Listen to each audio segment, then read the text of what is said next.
आयुक्त उच्च शिक्षा मध्य प्रदेश कर्णवीर शर्मा जबलपुर दौरे पर रहे हैं। उन्होंने आज जितने भी प्राचार्य हैं उनसे बैठक की है, तमाम मसलों पर चर्चा हुई है और किस तरह से उच्च शिक्षा में नए सोपान स्थापित करना है, इन तमाम मसलों पर काफ़ी गंभीर चर्चा हुई है। काफ़ी मैराथन बैठक यहाँ जबलपुर में चली है। हम बात करते हैं, कर्णवीर शर्मा जी हमारे साथ मौजूद हैं। सर, क्या चर्चाएँ यहाँ पर हुई हैं और किस तरह से दिशा निर्देश दिए हैं? क्या समन्वय स्थापित करके उच्च शिक्षा की दिशा में एक बहुत बड़ा कार्य किया जाएगा? देखिए, माननीय मुख्यमंत्री जी के निर्देशानुसार और माननीय मंत्री जी के मार्गदर्शन में उच्च शिक्षा विभाग तेज़ी से कार्य कर रहा है। नवीन जो शिक्षा नीति लागू की गई थी उसमें मध्य प्रदेश पहला और महत्वपूर्ण प्रदेश है जो कि उच्च शिक्षा नीति को हमने धरातल पे लागू किया है और वो धरातल पे ठीक से लागू हो पा रही है। उसमें और क्या चैलेंजेस हैं, उसमें और क्या सुधार की आवश्यकता है, इम्प्लीमेंटेशन के लिए नई रणनीति क्या हो सकती है, पुराने जो प्राथमिकताएं थी उसकी प्रगति क्या है, इन सब की समीक्षा के लिए हम संभागीय स्तर पर जा रहे हैं। इससे पूर्व ग्वालियर, चंबल संभाग, नर्मदापुरम और भोपाल संभाग की बैठकें हो चुकी हैं। आज जो है जबलपुर में ये बैठक आयोजित की गई थी। पूरे संभाग के सभी शासकीय जो महाविद्यालय हैं उनके प्राचार्य, एडी, रजिस्ट्रार, विश्वविद्यालय के जो अधिकारी हैं सभी यहाँ उपस्थित थे। करीबन 25 से अधिक एजेंडा बिंदुओं पर प्रत्येक कॉलेज वार जो है रिव्यू किया है और एक गहन रिव्यू सुबह से शाम तक अभी हुआ है और कई मुद्दों पे हमने इसको दिशा निर्देश दिए हैं। उन्हीं दिशा निर्देश के आधार पर ये इम्प्लीमेंटेशन के लिए आगे की कार्रवाई करने हेतु।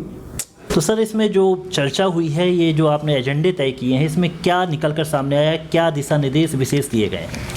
देखिए, सबसे पहले तो जो नवीन शिक्षा नीति है उसके जो बिंदु हैं उनको धरातल पे सही मायने में लागू किए जाएं, ये थे।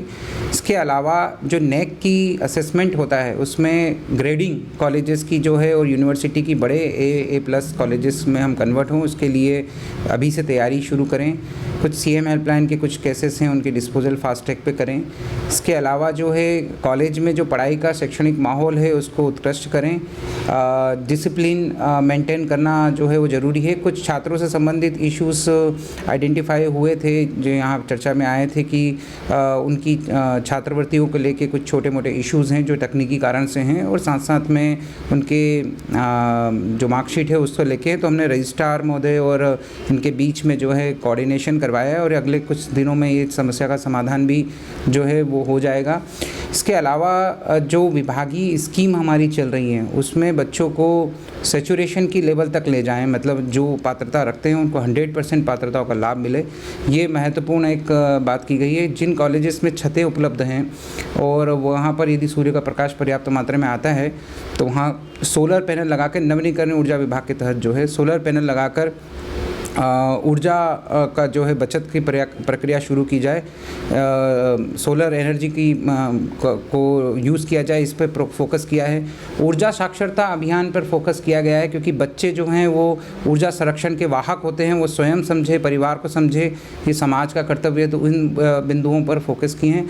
ऐसे कई और जो बिंदु हैं, महत्वपूर्ण बिंदु हैं, उन पर आज पर्याप्त मात्रा में विचार विमर्श हुआ है। सर, मध्य प्रदेश में भर्तियाँ भी शुरू होने वाली हैं। मुख्यमंत्री जी ने जैसे कहा कि 1 लाख भर्ती होंगी, उसमें काफ़ी मात्रा में उच्च शिक्षा में भर्ती होंगी, तो नए युवाओं को मौका मिलेगा जो रिसर्च कर रहे हैं, PhD कर चुके हैं। इस दिशा में क्या तैयारी चल रही है उच्च शिक्षा विभाग की? देखिए, माननीय मुख्यमंत्री जी के दिशा निर्देशानुसार उच्च शिक्षा विभाग में बहुत तेज़ी से इस पर काम हुआ और अभी हम लोगों ने सहायक प्राध्यापक, ग्रंथपाल, क्रीड़ा अधिकारी जैसे वरिष्ठ पदों के लिए 3850 की वैकेंसीज़ जो हैं वो 2 साल में भरने के लिए प्रस्ताव भेजा है। प्रथम वर्ष में लगभग 2000 के आसपास जो हैं वो भर्तियां MPPSC परीक्षा के माध्यम से लेगी और अगले सत्र में बाकी शेष बच्चियों के लेगी। तो एक बहुत बड़ा फिगर है जिसमें कि अभी भर्तियां होने जा रही है। इसमें जो भी पात्र व्यक्ति हैं वो उनको आगे के लिए तैयारियां शुरू कर देनी चाहिए। जो तृतीय श्रेणी कर्मचारी हैं उन लोगों की भर्तियों के लिए भी हमने प्रस्ताव जो हैं वो भेज दिए और निकट भविष्य में उनके भी विज्ञापन जारी होंगे। सर, कॉलेजेस में प्रतियोगी परीक्षाओं के लिए भी माहौल स्थापित किया जाए और एक बहुत अच्छा माहौल बने, जैसे कि IAS IPS बन के निकलें, इसकी भी तैयारी काफ़ी कुछ देखने को मिलती है। तो ये जो उन्नीकरण जो शिक्षा का होता है, उस दिशा में उच्च शिक्षा विभाग क्या सोचता है? क्या कोई ऐसे विश्वविद्यालय में भी ऐसे कोचिंग क्लासेस चलें फ्री ऑफ कॉस्ट, जिससे बच्चों को पढ़ाई में एक इस दिशा पे? देखिए, विवेकानंद कैरियर गाइडेंस के माध्यम से सभी कॉलेजेस में और यूनिवर्सिटीज़ में ये कार्य किए जा रहे हैं। पूर्व से ही कई प्रशिक्षणों के सत्र आयोजित किए जा रहे हैं। प्रशिक्षणों के साथ साथ में उनके प्लेसमेंट हो, रोजगार के और स्वरोजगार के अवसर भी पर्याप्त मात्रा में मिले, इस संबंध में भी पहले से प्रयास किए जा रहे हैं। साथ साथ में जो लर्निंग मटेरियल है उसको अब हार्ड कॉपी के साथ साथ हम सॉफ्ट कॉपी में वीडियो के माध्यम से भी कर रहे हैं। उसमें कई स्कॉलर्स हैं जो कि ये दे रहे हैं, 2500 से अधिक वीडियो अपलोड किए जा चुके हैं। तो ये भी एक प्रकार से आगे की तैयारी के लिए एक मार्गदर्शन का रहेगा।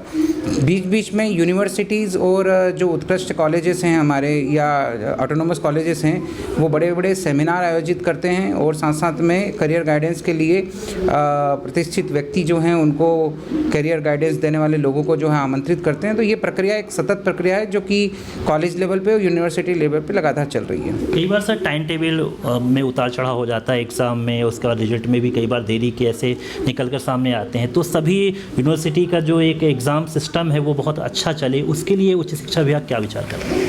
नहीं, देखिए, सभी यूनिवर्सिटीज़ के अपने कैरिकुलम जो हैं वो जो कैलेंडर है वो जारी किए हैं और उसके अनुसार ही जो है वो कार्रवाई की जा रही है। चूँकि यूनिवर्सिटी ऑटोनोमस बॉडी के रूप में काम करती है, इसलिए जो है उनको हम प्राथमिकता देने का काम का एक हमारी जो है नीतिगत मुद्दा है और इसमें उसके इम्प्लीमेंटेशन पे हम लोग जो है पूरा फोकस कर रहे हैं कि वो यदि जो एक बार कैरिकुलम जारी हो जाए उसको फिर इम्प्लीमेंट ठीक से किया जाए।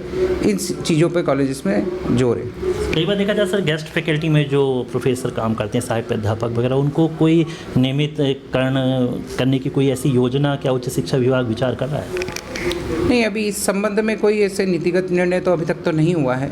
ये विचार विमर्श का मुद्दा है, परंतु अब चूंकि नवीन पद भर्ती की प्रक्रिया ही शुरू हो गई है और वो जो है लगभग 3850 तब 3850 से अधिक पदों की भर्तियां जो हैं वो हो रही है, तो इसमें सभी लोग पात्रता के अनुसार अपनी पार्टिसिपेशन कर सकते हैं। सर, आपके पास नवकरणीय ऊर्जा का भी प्रभार है, सौर ऊर्जा भी, तो गाँव-गाँव में जो विकसित हो जाएँ और स्कूलों में तमाम जगह पर अगर स्थापित हो जाए, इस दिशा में क्या प्रयास चल रहा है? शासकीय भवनों को, जो बड़े भवन हैं और जहाँ छत अवेलेबल है, पर्याप्त मात्रा में रोशनी आती है, उनको फेज़ वाइज सोलरीकृत ऊर्जीकृत करने का प्रयास कर रहे हैं। जैसे आप जबलपुर की बात करें तो यहाँ कई कॉलेजेस जो हैं वो पहले से ही ऊर्जीकृत हैं, बड़े भवन ऊर्जीकृत हैं। यहाँ पर यूनिवर्सिटी कैंपस में जो है वो सोलर पैनल्स लगे हुए हैं। अब आवश्यकता इस बात की कि हम हर बड़े कॉलेजेस में, हर नए कॉलेजेस में जहाँ की लोडिंग कैपेसिटी ठीक ठाक है, उन जगहों पर हम लोग इसको इम्प्लीमेंट करा रहे हैं। और उच्च शिक्षा विभाग और नवीनीकरणीय ऊर्जा विभाग के अंतर्गत ऊर्जा विकास निगम काम करते हैं, वो अपने MOU साइन कर रहे हैं। तो निकट भविष्य में लगभग सभी बड़े कॉलेजेस जो हैं वो ऊर्जीकृत होंगे, ऐसी अपेक्षा है।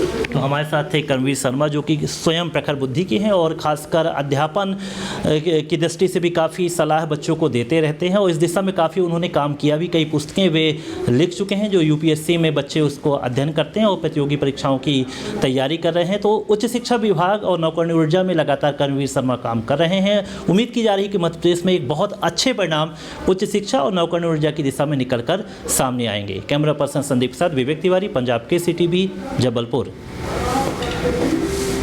हमसे जुड़े रहने के लिए हमारे YouTube चैनल को सब्सक्राइब करें और नई वीडियो की नोटिफिकेशन के लिए बेल आइकॉन को दबाएं। अगर आप ये वीडियो Facebook पर देख रहे हैं तो लाइक जरूर करें और ज्यादा से ज्यादा शेयर करें। धन्यवाद।